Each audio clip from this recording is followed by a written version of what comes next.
Hello everybody. আজকে আমরা দেখব মাইক্রোসফট ওয়ার্ডে কিভাবে একটা টেবিল তৈরি করতে হয়। আমরা প্রথমে এজন্য ইনসার্ট ট্যাবে ক্লিক করে টেবিল মেনুতে ক্লিক করব।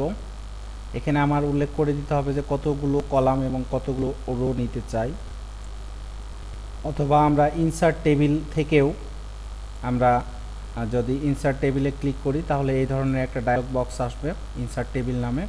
এখানে আমরা কতগুলো কলাম এবং কতগুলো রো নিতে চাই সেটা আমরা উল্লেখ করে দেব। সাপোজ আমরা 6টা কলাম এবং 2টা রো এখানে ডিফল্ট হিসেবে আছে, আমরা 10টা রো নিব।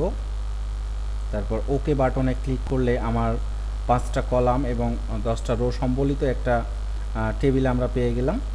আমরা এখানে আমরা খুব সহজেই টেবিলের হেডার